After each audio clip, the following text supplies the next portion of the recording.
नमस्कार। आकाशवाणी जयपुर अजमेर से प्रस्तुत हैं प्रादेशिक समाचार।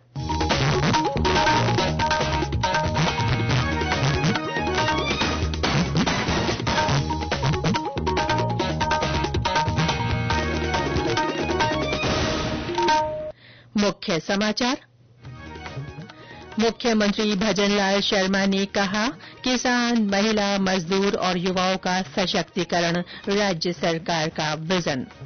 प्रदेश में जल्दी ही मेडिकल वैल्यू ट्रैवल पॉलिसी लाई जाएगी।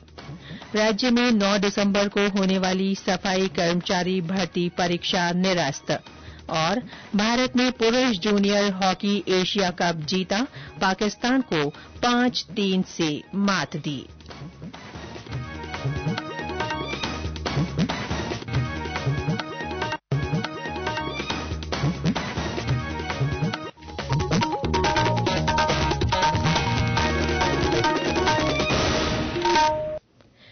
समाचारों के साथ मैं रितिका गुप्ता।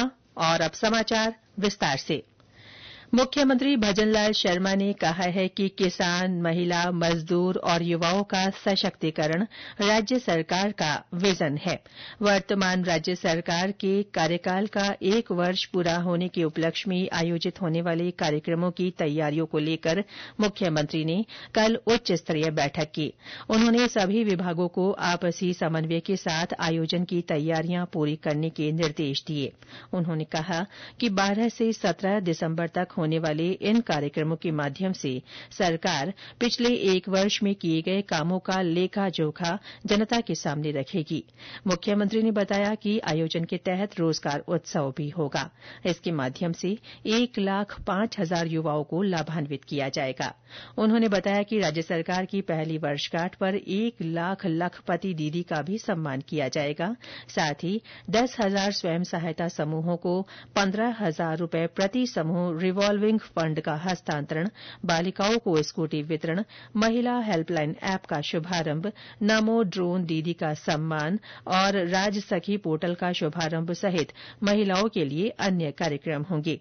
जैसलमेर में इस उपलक्ष्य में कल पशु चिकित्सा शिविरों का आयोजन हुआ। सभी पशु चिकित्सालयों और उप केन्द्रों में शिविर लगाए गए। उधर भरतपुर में भी 12 से 17 दिसंबर के दौरान होने वाले कार्यक्रमों को जिला प्रशासन की ओर से अंतिम रूप दिया जा रहा है। प्रदेश में मेडिकल वैल्यू ट्रैवल को बढ़ाने की दिशा में काम किया जा रहा है। इसके लिए जल्दी ही मेडिकल वैल्यू ट्रैवल पॉलिसी लाई जाएगी।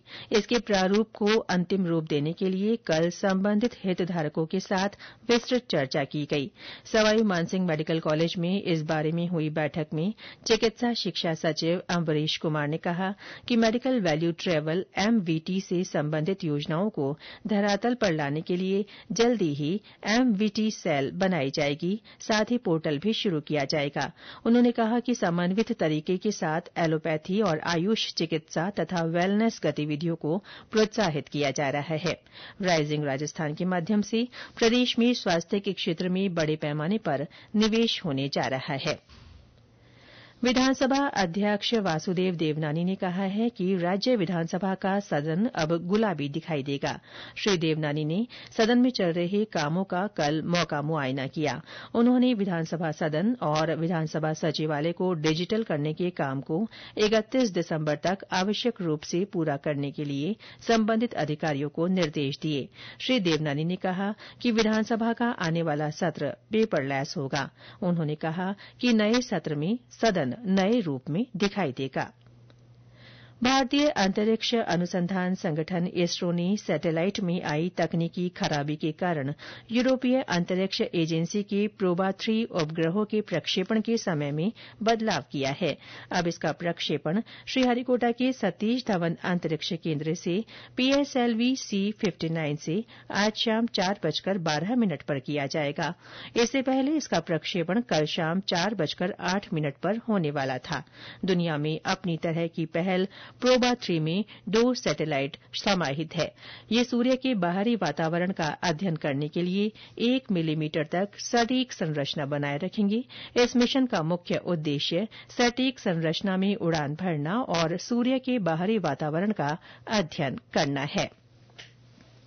भारतीय जनता पार्टी के वरिष्ठ नेता देवेंद्र फडणवीस तीसरी बार महाराष्ट्र के मुख्यमंत्री के रूप में आज शपथ ग्रहण करेंगे। राज्यपाल सीपी राधाकृष्णन आज शाम मुंबई के आजाद मैदान में उन्हें पद और गोपनीयता की शपथ दिलाएंगे। कल सर्वसम्मति से भाजपा विधायक दल का नेता चुने जाने के बाद श्री फडणवीस ने अपने सहयोगियों शिवसेना प्रमुख एकनाथ शिंदे और राष्ट्रवादी कांग्रेस पार्टी प्रमुख अजीत पवार के साथ राज्यपाल से मुलाकात की। राज्यपाल ने उन्हें नई सरकार गठित करने के लिए आमंत्रित किया। ये समाचार आकाशवाणी जयपुर अजमेर से प्रसारित किए जा रहे हैं। प्रदेश में 9 दिसंबर को होने वाली सफाई कर्मचारी भर्ती परीक्षा निरस्त कर दी गई है। राज्य सरकार ने 23,820 पदों पर सफाई कर्मचारियों की भर्ती निकाली थी। 7 दिन तक चले धरना प्रदर्शन के बाद सरकार ने जयपुर में होने वाली सफाई कर्मचारी भर्ती परीक्षा को हाल ही में स्थगित कर दिया था। राज्य में 13 नगर निगम, 36 नगर परिषद और 169 नगर पालिका बोर्ड और नगर पंचायत है। इन सभी में सफाई कर्मचारियों की भर्ती होनी थी। इसके लिए 27 नवंबर तक आवेदन लिए गए थे। अखिल भारतीय मजदूर कांग्रेस प्रदेश शाखा ने सफाई कर्मचारी भर्ती परीक्षा रद्द करने की मांग की थी। राज्यसभा में बॉयलर विधेयक 2024 पारित कर दिया गया है। ये बॉयलर अधिनियम 1923 को निरस्त करता है।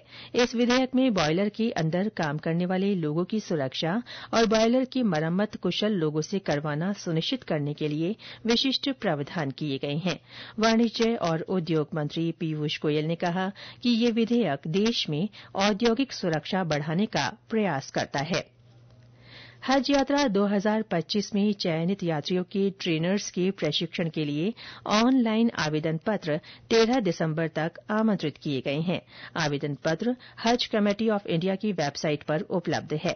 राजस्थान स्टेट हज कमेटी के अधिशासी अधिकारी अबू सुफियान चौहान ने बताया कि ट्रेनर के आवेदन के लिए अभ्यर्थी को 12वीं कक्षा या समकक्ष पास होना तथा सूचना प्रौद्योगिकी का ज्ञान होना आवश्यक है। इसके अलावा आवेदक ने कम से कम एक बार हज किया हो। उन्होंने बताया कि हज कमेटी ऑफ इंडिया की ओर से आयोजित लिखित परीक्षा में उत्तीर्ण अभ्यर्थियों का साक्षात्कार कर अंतिम चयन किया जाएगा। प्रदेश में उत्तरी हवाओं के असर से अगले 2-3 दिनों में तापमान में गिरावट की संभावना है। बीते 24 घंटों में कई स्थानों पर न्यूनतम तापमान 10 डिग्री सेल्सियस या इसके आसपास दर्ज किया गया।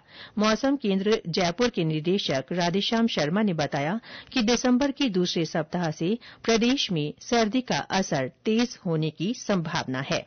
देखिए, फिलहाल राजस्थान के ज्यादातर इलाकों में न्यूनतम तापमान 10 डिग्री या इसके ऊपर दर्ज हो रहे हैं। आगामी 2-3 दिनों में न्यूनतम तापमान में 2 से 3 डिग्री सेल्सियस की गिरावट होगी। दिनांक 9-10 दिसंबर के आसपास राजस्थान के पहाड़ों और सीमावर्ती क्षेत्र में तापमान 5 से 7 डिग्री सेल्सियस के करीब होगा। यानी कि आगामी दिनों में राज्य में सर्दी में बढ़ोतरी होगी, वहीं तापमान में गिरावट होगी और अगले एक सप्ताह के दौरान मौसम शुष्क बने रहने की संभावना है। भारत ने पुरुष जूनियर हॉकी एशिया कप जीत लिया है। ओमान के मस्कट में कल रात खेले गए फाइनल मुकाबले में भारत ने चिर प्रतिद्वंदी पाकिस्तान को 3 के मुकाबले 5 गोल से हरा दिया। इस जीत के साथ ही भारत ने इस महाद्वीपीय टूर्नामेंट में 5वीं बार खिताब अपने नाम किया है। अरिजीत सिंह हुंदल 4 गोल कर जीत के नायक रहे, वहीं दिलराज सिंह ने 1 गोल दागा। जैसलमेर जिले के आकांक्षी ब्लॉक के तहत किए जा रहे कामों की कल समीक्षा बैठक हुई। झंझनयाली, भड़ली, फतेहगढ़, सांगड़, रामा और देवीकोट में इस बैठक का आयोजन किया गया। इसके तहत आकांक्षी ब्लॉक के सभी नीति निर्धारक बिंदुओं की समीक्षा की गई। बैठक में सरकार की ओर से चलाई जा रही निःशुल्क दवा और जांच योजना, जननी सुरक्षा योजना, राष्ट्रीय योजना, लाडो योजना और मां वाउचर सहित विभिन्न योजनाओं की प्रगति पर चर्चा की गई। और अंत में मुख्य समाचार एक बार फिर। मुख्यमंत्री भजनलाल शर्मा ने कहा है कि किसान, महिला, मजदूर तथा युवाओं का सशक्तिकरण राज्य सरकार का विजन है। प्रदेश में जल्दी ही मेडिकल वैल्यू ट्रेवल पॉलिसी लाई जाएगी। राज्य में 9 दिसंबर को होने वाली सफाई कर्मचारी भर्ती परीक्षा निरस्त कर दी गई है और भारत ने पुरुष जूनियर हॉकी एशिया कप जीत लिया है। भारत ने पाकिस्तान को 5-3 से मात दी। इसके साथ ही प्रादेशिक समाचार बुलेटिन समाप्त हुआ। नमस्कार।